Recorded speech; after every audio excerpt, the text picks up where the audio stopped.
Au 5e étage, vous avez pu faire connaissance avec nos différentes machines à enseigner et les cockpit trainers. Nous voici maintenant devant un autre engin encore plus sophistiqué, le simulateur de vol DC-10. Mais laissons un instant la parole au commandant Molitor, directeur des opérations, et au commandant Omblé, responsable de la formation de nos pilotes. Cher Sabénien, Monsieur Omblé, responsable de l'entraînement, et moi-même sommes heureux de vous saluer et de vous accueillir chez nous. Aujourd'hui, nous ouvrons nos portes toutes larges. Vous donner en un temps aussi court une image complète de la formation de nos pilotes et mécaniciens navigants n'est malheureusement pas possible. Nous allons essayer, par le biais du présent montage, de vous donner une vue générale des moyens techniques et électroniques qui sont mis en œuvre pour assurer le plus haut niveau de formation de notre personnel navigant de maîtrise. Notre objectif, assurer nos vols en toute sécurité, dans un maximum de confort et d'économie. Il ne peut être atteint qu'avec la participation de chacun d'entre nous et est en fait notre assurance sur l'avenir. Nous espérons que la visite de nos installations nous rapprochera et nous vous souhaitons une excellente journée. Nous vous remercions pour votre intérêt. Beste Sabiners, meneer Molitor, directeur operaties en ikzelf zijn erg blij u hier bij ons te mogen begroeten. Vandaag zetten we onze deuren voor u open. U binnen deze korte tijdspanne een volledig beeld brengen van de opleiding van onze piloten en boordwerktuigkundigen is niet mogelijk.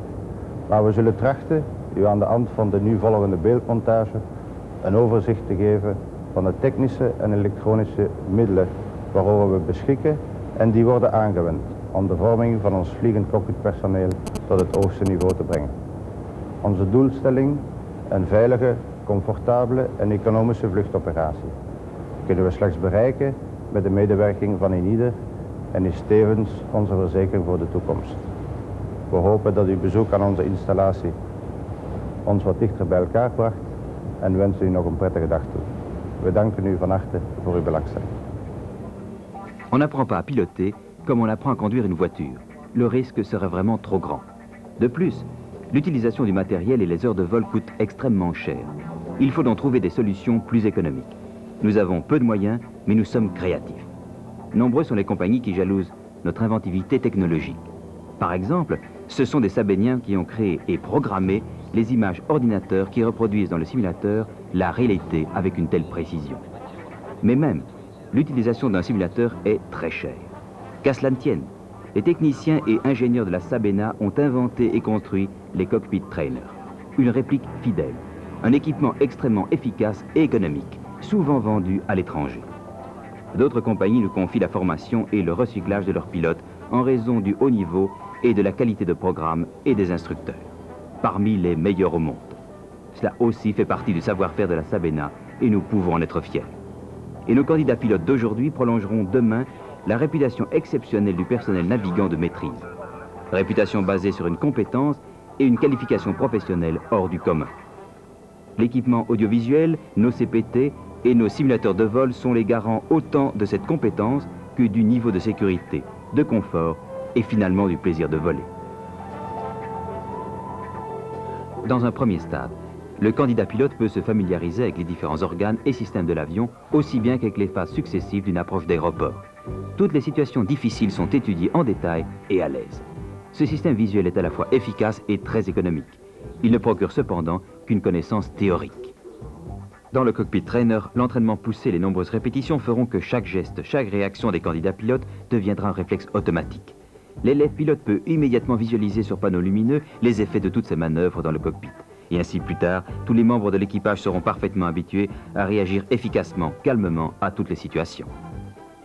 Ce simulateur de vol est un outil extrêmement sophistiqué qui reproduit exactement toutes les réactions de l'avion au sol comme en vol, même les plus invraisemblables. Regardons la démonstration que nous donne le chef instructeur d'un deep stall.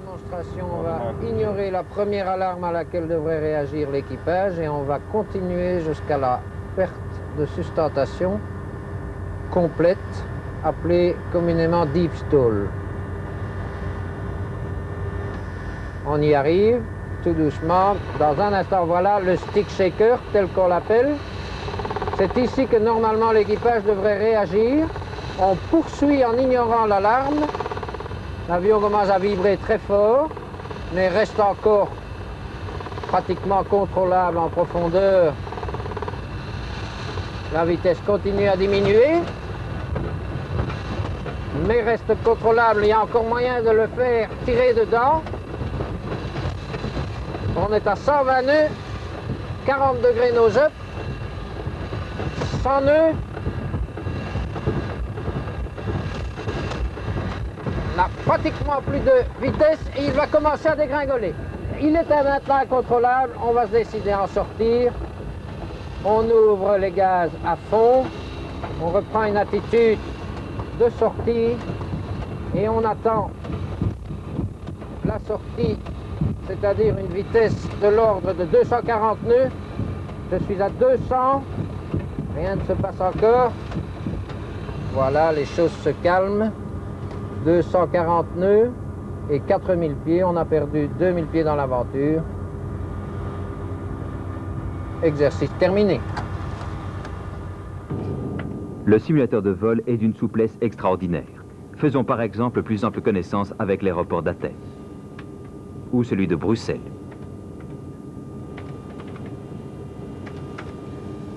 Préférez-vous Hong Kong?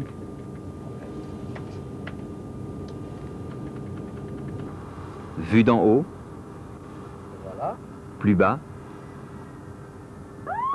Trop bas? Très loin? Très près?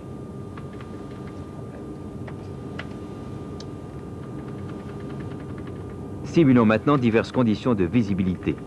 100 km, à peine 20 km, brouillard, purée de poids totale. Deuxième grande fonction du simulateur, le recyclage. Ainsi, tous les 6 mois, chaque équipage de la Sabena doit passer de nouveaux examens. C'est extrêmement important, autant pour la sécurité que pour les économies et le confort. En ce moment, dans le simulateur, l'instructeur assiste et contrôle le briefing de décollage. Dans quelques secondes, nous allons décoller. Annoncier de panels. Normal. Normal. Mais regardez bien le test qui va suivre. L'instructeur demande à l'ordinateur d'injecter une panne. Feu au moteur 2 avant V1, la vitesse de décollage.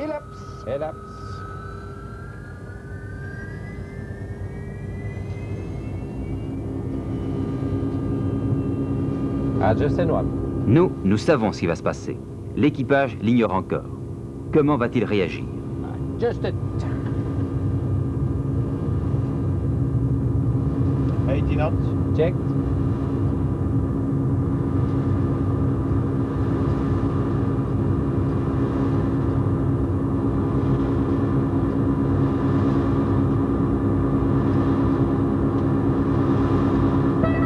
Engine fire. Abort. Number 2. 3 greens.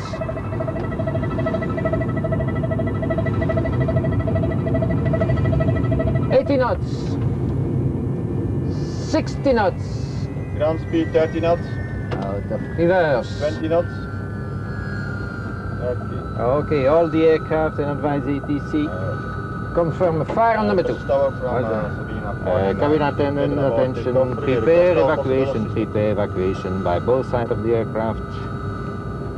Okay, emergency? Clear emergency. Fuel off. Fire handle down and discharge. Timing.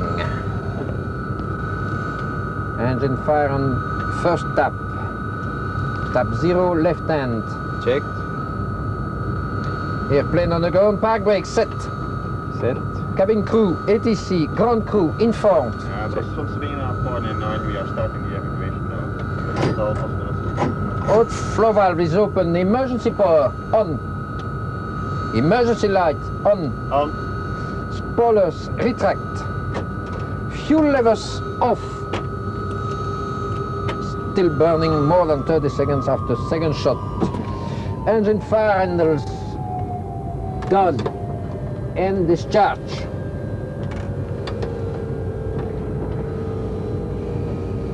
Discharge. APU fire control switch. APU off. Agent arm. No discharge. Evacuation. Is it required? Still burning. Still burning. Okay, Yes. evacuation. Evacuation announced to the cabin. Cabin crew, evacuation, evacuation, both sides of the aircraft, evacuation, both sides of the aircraft. Command switch, evacuation on. N'est-ce pas étonnant? 219 secondes pour arrêter l'avion sur la piste, 119 secondes pour tenter d'éteindre le feu. 74 secondes plus tard, l'avion est totalement évacué. Un équipage Sabena peut affronter toutes les situations. La première chose, la phase principale, c'est donc d'arrêter l'avion.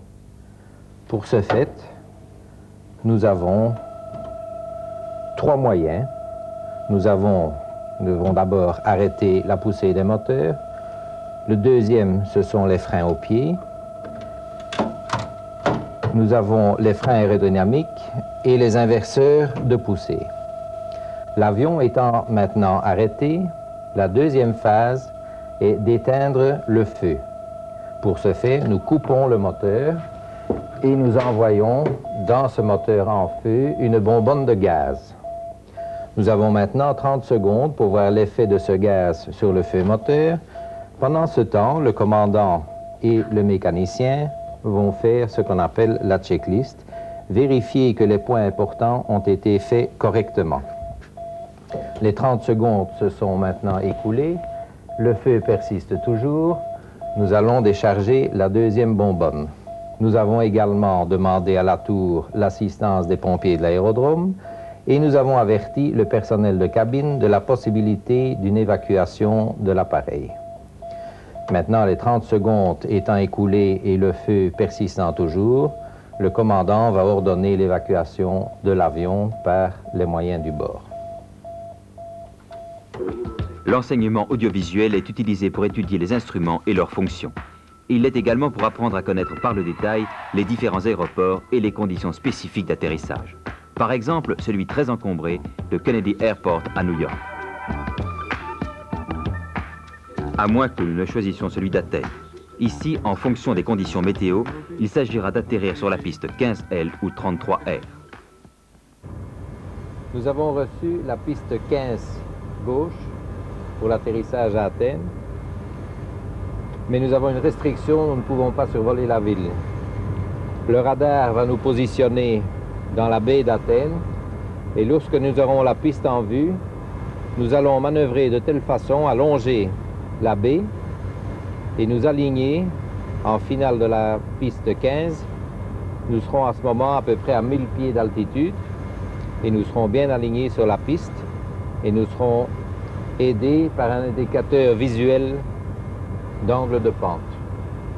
Ce sont les seuls moyens pour atterrir sur cette piste et la seule obligation impérative que nous avons, c'est d'éviter la partie de la ville située dans cette région-ci. Nous suivons maintenant un montage où vont se mêler les images de manœuvres d'atterrissage en simulateur et la réalité. En simulateur, l'atterrissage s'effectue de nuit puisque bien évidemment plus difficile et plus délicat. La tour de contrôle donne ses instructions.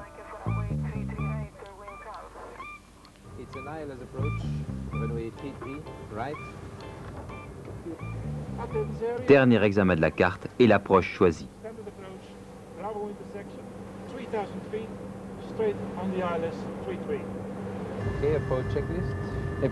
Dernier contrôle et checklist. L'atterrissage peut commencer. Reviewed, V-Bucks. VBUX 147, 147, 171, 171, 208, 208, 242, 242. Salmon Breaker 171. Sure. Radio altimeters. Test of the check 300 feet. Test the 300. Altimeters 1014 QNH Athens cross-checked.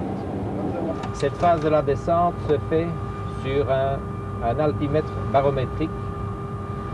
Et dans la phase finale, à partir de 200 pieds, nous allons passer de l'altimètre barométrique à un radioaltimètre qui est beaucoup plus précis.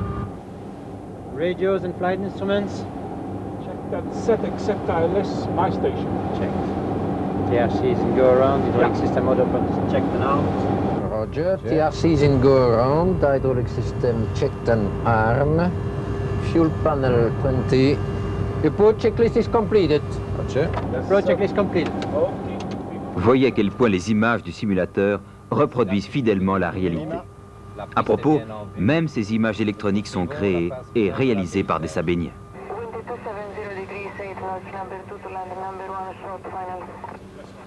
Ainsi donc, grâce à ces équipements hautement sophistiqués et à la qualité des programmes de formation, chaque équipage est totalement familiarisé avec les différents aéroports. Même s'il n'y est jamais allé auparavant, il ne devra s'attendre à aucune surprise. C'est une facette très importante du savoir-faire de la Sabena. Plusieurs grandes compagnies font appel régulièrement à nos spécialistes, à nos instructeurs et à notre technologie pour donner à leurs pilotes un niveau de formation et d'expérience équivalent.